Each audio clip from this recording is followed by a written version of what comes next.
అపూర్వ చెప్పిన ప్లాన్‌ని అమలు చేయడానికి గాయత్రి ఓకే చెప్తుంది. ఆ ప్లాన్ ప్రకారమే గగన్ మెట్లు ఎక్కి వస్తూ ఉంటే కావాలనే గగన్‌కి గాయత్రి డాష్ ఇస్తుంది. దాంతో గగన్ చేతిలో ఉన్న ఫోన్ కాస్త కింద పడిపోతుంది. వెంటనే గాయత్రి గగన్ ఫోన్‌ని తీసుకొని తన ఫోన్‌ని గగన్ చేతిలో పెట్టి సారీ సార్, సారీ సార్ అంటూ ఇస్తుంది. ఇట్స్ ఓకే అని ఓకే. ఓకే అని గగన్ తన దగ్గర తన ఫోన్ ఉందా, వేరే వాళ్ళ ఫోన్ ఉందా అని కూడా చూసుకోకుండా అక్కడి నుంచి వెళ్ళిపోతాడు. తర్వాత గోరింటాకు పిన్ని కావాలని నక్షత్రపై జ్యూస్ పోసేసి సారీ సారీ అని చెప్పడంతో ఏంటి చూసుకోవాలి కదా అని నక్షత్ర అరుస్తూ ఉంటుంది.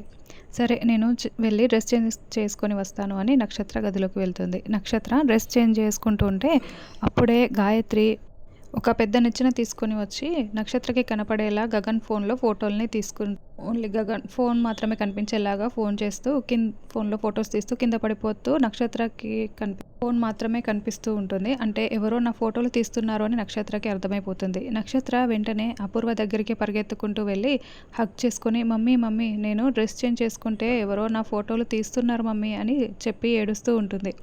వాళ్ళు ఎవరైనా సరే వాడిని అస్సలు ఈరోజు వదిలిపెట్టే ప్రసక్తే లేదు. నువ్వు రా నక్షత్ర అని అపూర్వ తీసుకువస్తూ ఉంటుంది.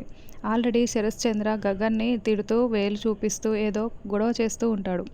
అప్పుడే నక్షత్ర అపూర్వ ఇదంతా చూస్తూ ఉంటే భూమి చరణ్ మాత్రం చాలా బాధపడుతూ గగన్ వైపు చూస్తూ ఉంటారు. గగన్ ఏమో శరశ్చంద్ర వైపు కోపంగా చూస్తూ ఉంటాడు.